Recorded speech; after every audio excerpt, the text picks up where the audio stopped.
Bueno, el sismo de hoy no se sintió en Caracas. Yo no he escuchado reportes de que haya sido sentido en Caracas, más bien en Maracaibo, más hacia la frontera colombiana.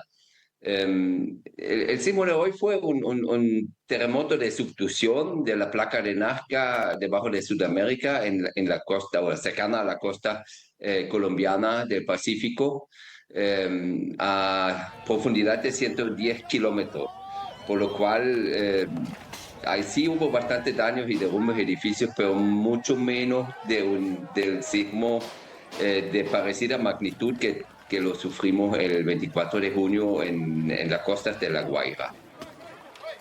Usted lo acaba de mencionar, que son distintos los terremotos que se sintieron antes en Venezuela y el de ahora en Colombia, pero hablando en palabras sencillas, ¿en qué realmente se diferencian?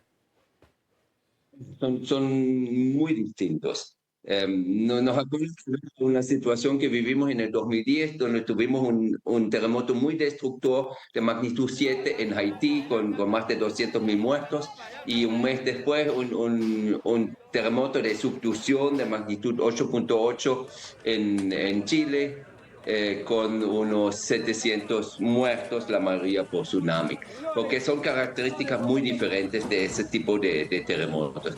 El terremoto de transcurrencia que vivimos en La Guaira es el movimiento relativo de las dos placas del Caribe en el norte y de Sudamérica, y justamente la falla San Sebastián limita esas dos placas, y esa falla donde se movieron o donde se movió principalmente la placa del Caribe hacia el este, 1 a 2 metros, está muy cerca de la zona poblada de La Guaira. Por eso esa zona recibió un pulso muy fuerte, un golpe prácticamente en los pies de los edificios. Ahora, Michelle, preguntarle, ¿por qué ahora? ¿Por qué se han activado tantos terremotos, aunque son distintos, pero sí siguen muy de cerca? Hablamos de Venezuela, de Colombia. ¿Por qué ahora? Yo diría que es casual porque no hay una relación tectónica entre esos dos eventos. La placa de Nazca, la que está subduciendo debajo de Colombia, está como a, yo creo que unos 2.000 kilómetros más hacia al oeste. No guarda relación directa con la placa del Caribe, la que generó el movimiento ahí en Venezuela. Tal vez también nosotros estamos mucho más sensibles hacia la ocurrencia de terremotos en ese momento que hemos sufrido tanto con el terremoto de La Guaira de junio pasado. Michael, creo que muchos están en estos momentos preocupados porque ya lo vimos en otras ocasiones cuando se produce un terremoto fuerte, después aparecen réplicas que realmente también pueden ser fuertes. En este sentido, ¿tenemos algo de qué preocuparse ahora? Bueno, van a seguir las réplicas. Incluso hay una muy baja probabilidad que pueda haber una réplica fuerte todavía, que no la ha habido. La estadística dice que pudiera haberla una réplica de magnitud 6, pero no estamos seguros, la probabilidad es bastante baja. Ojalá que no nos toque, pero deberíamos estar preparados que casualmente pueda ocurrir, por lo cual se han hecho unas 50.000 revisiones, inspecciones de edificaciones. Todas las edificaciones que han sido clasificadas como rojas, no las podemos ocupar, y las edificaciones que están enmarcadas como amarillas, que son unas, eh, eh, yo- eh, bueno, son unas 10.000, más de 10.000 edificaciones que requieren reforzamiento. Entonces vamos a dedicarnos ahorita a eso, de reforzar las edificaciones dañadas.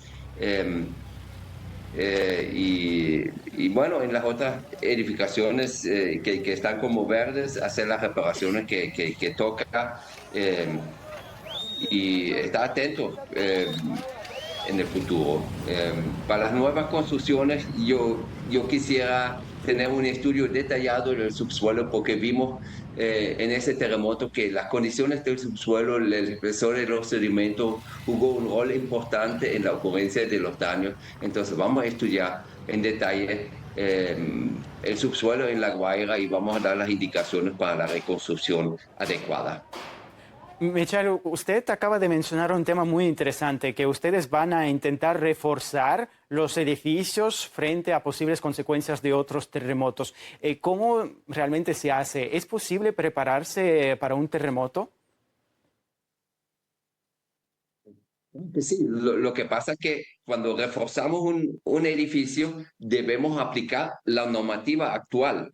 Fíjense qué pasó en los Balcanes, por ejemplo. Ahí colapsó un edificio que había sido reforzado después del terremoto del 67. De hecho, era un conjunto de edificios. Petunia 1 y Petunia 2. Petunia 2 también fue reforzado, pero no sufrió mayores, no sé si sufrió daños, pero no colapsó en ese terremoto, mientras que el Petunia 1 colapsó. Entonces hay que evaluar cuál ha sido el tipo de reforzamiento, por lo cual el reforzamiento que le vamos a aplicar a las edificaciones tiene que ser consono a la normativa sismo resistente actual.